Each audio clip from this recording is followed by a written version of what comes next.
Assalamualaikum warahmatullahi wabarakatuh.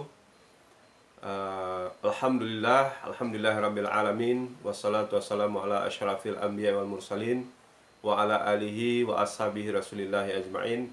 Asyhadu an la ilaha illallah wa asyhadu anna Muhammadan abduhu wa rasuluh la nabiyya ba'dah. Allahumma rabbi sholli sadri wa yassirli amri wahlul 'uqdatan min lisani yafqahu qauli. Saudaraku yang berbahagia dimanapun Anda berada, kembali kita bersyukur atas limpah rahmat, nikmat, dan karunia Allah Subhanahu wa Ta'ala pada kita. Kita dapat dipertemukan kembali. Kemudian salawat dan salam tidak lupa kita sampaikan kepada Nabi kita, Nabi Muhammad SAW. Melanjutkan kembali tema kita berbicara tentang bagaimana membangun kesuksesan. Pada kali ini kita membahas tentang penghalang-penghalang kesuksesan. Ya, untuk mencapai cita-cita yang kita inginkan, meraih kebahagiaan di dunia dan akhirat, itu tidak mudah. Pasti akan ada halangan, tantangan, dan rintangannya. Dan halangan dan tantangan dan rintangan terbesar itu sebenarnya tidak berasal dari orang lain, tidak berasal dari lingkungan. Ya, yang tantangan yang sebenarnya itu berasal daripada diri kita sendiri. Maka oleh karena itu, ya, kalau kita bisa mengalahkan, mengatasi tantangan dan rintangan yang ada dalam diri kita, maka insya Allah, ya, kesuksesan itu dan kebahagiaan itu akan dapat kita raih. Ada beberapa penghalang yang akan menghambat kita untuk meraih kesuksesan tersebut. Ya, yang pertama muncul dari kesalahan dalam berpikir, ya, atau muncul dalam berpikir manusia yang salah, yang tidak tepat, yang menyebabkan mereka gagal. Ya, apa kesalahan berpikir itu? Yang pertama adalah pikiran yang negatif, yaitu pikiran yang selalu memikirkan hal-hal yang negatif, yang buruk, yang akan terjadi pada diri kita, sehingga menyebabkan kita menjadi orang yang tidak yakin dan tidak percaya kepada diri kita sendiri. Ya, pikiran negatif itu selalu melihat hal-hal yang akan menghalangi kita, ya, hal-hal yang akan menjadi kendala bagi kita, tidak melihat hal-hal yang menjadi peluang, ya, hal-hal yang akan menjadi potensi kita, sehingga menyebabkan orang yang berpikir negatif takut untuk bergerak, takut untuk bertindak, takut untuk melakukan segala sesuatu, sehingga dia dihukum oleh pikirannya sendiri. Ini yang pertama.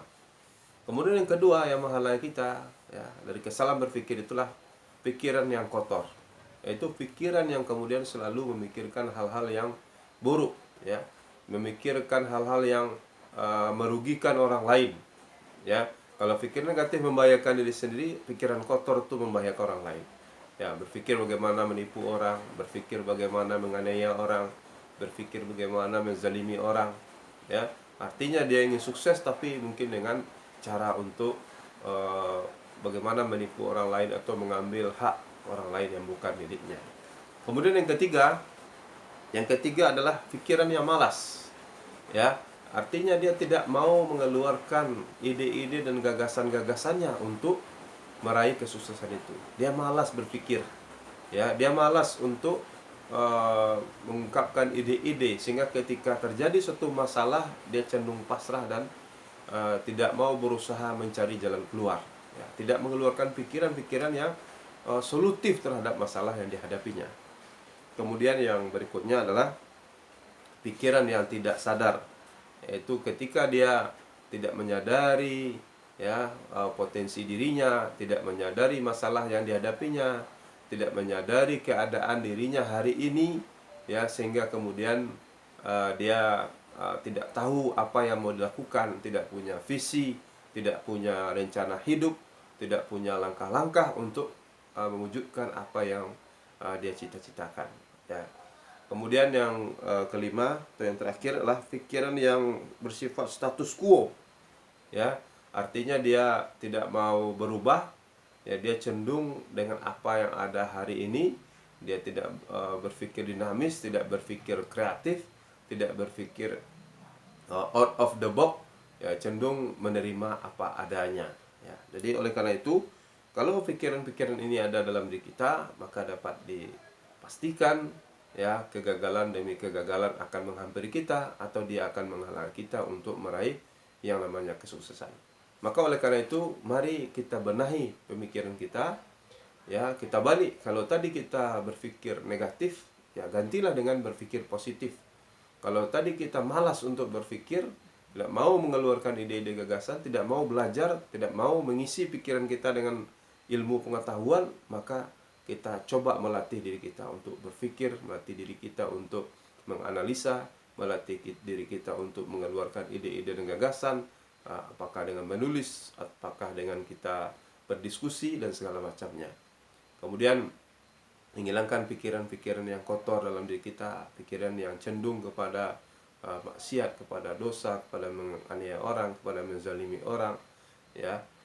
Dan kita yakin bahwa apa yang kita pikirkan juga nanti akan dihisab oleh Allah Subhanahu wa taala.